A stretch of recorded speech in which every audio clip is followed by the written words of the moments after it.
Salutations, crustaceans. I'm Lobster, and today's video is going to be a little bit different.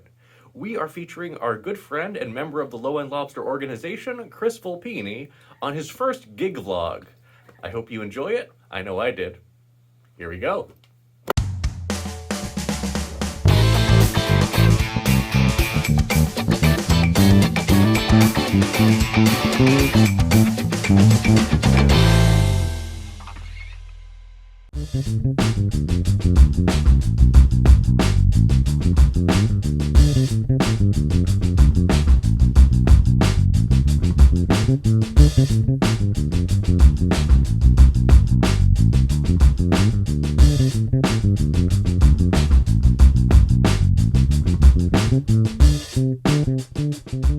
Hi, Chris Volpini here from LowEndLobster. I'm usually behind the camera kind of guy, but right now I'm going to start a series. I do a lot of gigging, and we're trying to bring you maybe a different look at gear from a gigging perspective and looking more at a practicality standpoint. We're not going to be so much reviewing basses because that's already covered on this channel, but we are going to be talking about why I choose to use what I do at gigs.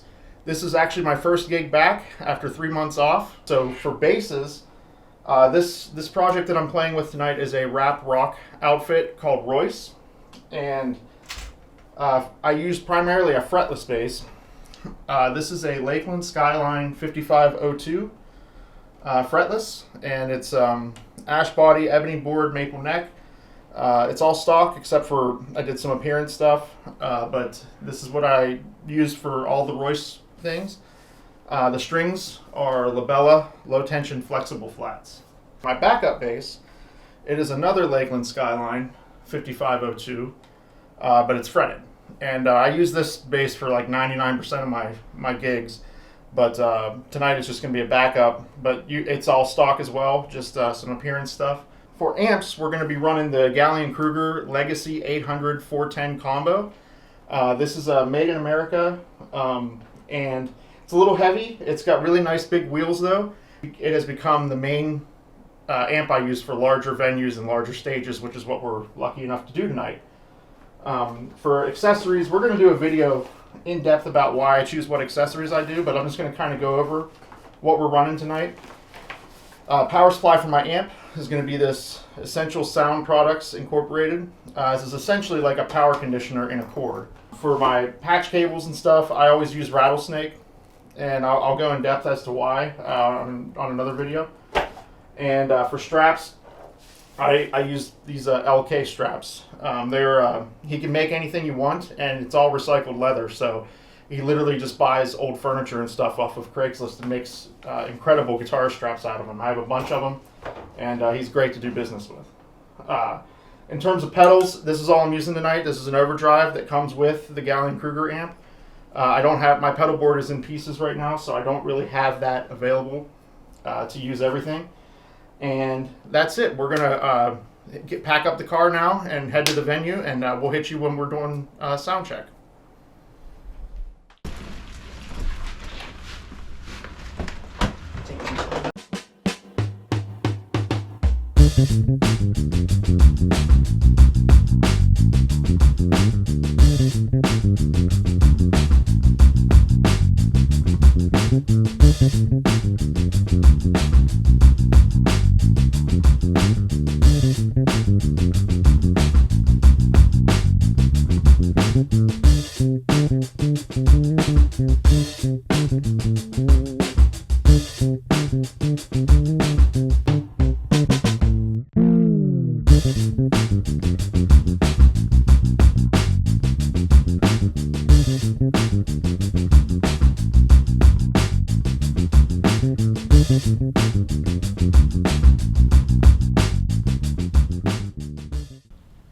Okay, we're at the venue, which is the Greer Cabaret here in downtown Pittsburgh. We are just loading in right now, getting ready to do sound check and everything. I wanted to talk a bit about the case I used. This is the Gator Transit, and it's a double gig bag because we brought two basses. And they're reasonably priced. They seem to hold up well. I've had this one for a few years now, and nothing's broken on it yet. And for stands, we're going to talk again with the accessories. We're going to talk more in depth, but this is the DNA. Folds down really, really small. There are some shortcomings with it that we'll go over when we talk more in depth about this stuff, but it fits right in a gig bag pocket. You can bring 2 or 3 of them to a show, no problem. And another thing I wanted to mention about playing fretless specifically that I do is I bring a little bit of lemon oil and just kind of rub it up and down the strings in the fretboard before the show, and it just kind of gives it like a slicker feel. Sometimes there's flat wound strings on here, and sometimes as your hand sweats and stuff, you can get a little sticky, and it can be a little bit harder to get those nice, slides that you want with a fretless bass. So that's it for now. We're going to play the show. You'll get some shots of that, and then we're going to wrap up, and that'll be the first video of this series, and we'll be hopefully doing this a lot in the future. Thanks. Go completely in, and so at times I'm only getting mono, but that's not like a sound issue. Well, it is a mono signal that I'm sending you, but I'll be down in a second.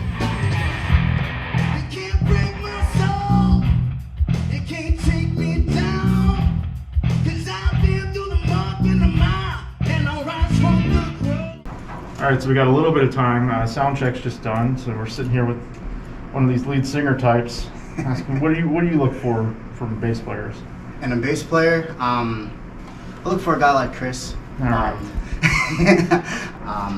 What I look for in a bassist is someone that can really lock with the drummer, someone that can supply those back beats and the rhythm. It's a rhythm section thing, and we do hip hop and rock and roll, so the rhythm section's very heavy. I look for someone that can not just listen to the music for, oh, what am I playing, but like Chris, he'll be like, oh, I think that I want to do a fretless on this one, or I want to try this kind of bass. So someone that's also able to be creative with their instrument, knows their instrument and knows their craft. See, that's the thing is a lot of times I think bass players get too wrapped up on online forums and what they're supposed to do with this and that. You need to ask singers and drummers what they want, because that's who you need to impress at the end of the day. That's who you're going to be playing for. We are a support instrument. So your job is to support the song. This is just my opinion, and I think it's important to talk to other instruments more than other bass players about what they're doing a lot of times, because that's who you have to cooperate with. You're not going to have 2 bass players on stage. You're going to have a bass player, horn section, guitar, keys, DJ, drums, dancers. Like, that's who you need to cooperate with. So that's who I primarily ask about how I'm doing and things like that. I don't really care what other bass players think a lot of times.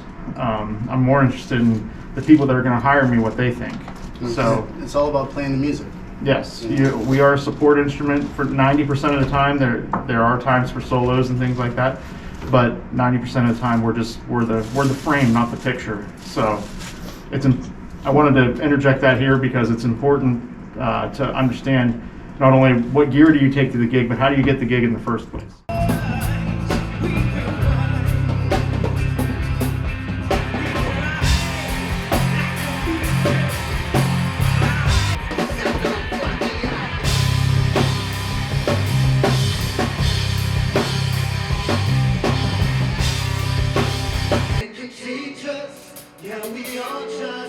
In our own heads, trying to survive, for we are dead.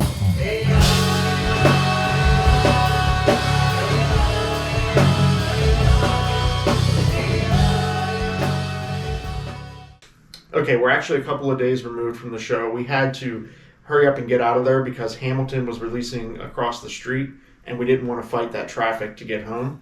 But the show went great. We had a big contention with the COVID protocols. We actually lost a couple of our stage dancers and one of the musicians that we wanted to have there because they failed to bring their vaccination credentials. So other than that, the other thing that you would have noticed is the crowd was really pulled back from the stage. So the venue had a compliance officer walking around to make sure that everybody was following COVID protocols. So it was a big player for us, but we adapted. The show went great, and they're going to be booking us again, so we made them happy, and that's the most important thing. So that's it for the first episode of this series, and we're going to be seeing you again here in a few weeks and talk about some other aspects, and then we're going to be talking about gear and everything, because the next episode is going to be a very different type of gig, and we want to make sure that we cover everything we can. Thanks, Chris, for that great video and a great look at what it's like to be gigging on the road. It's nice to see shows happening once again after 2 years of being stuck inside, and I hope everybody enjoyed this video. There's going to be more to come. Big thank you again to Chris for producing and putting this all together, and I look forward to seeing more gig videos in the future. I hope you do too. And as always, until we groove again,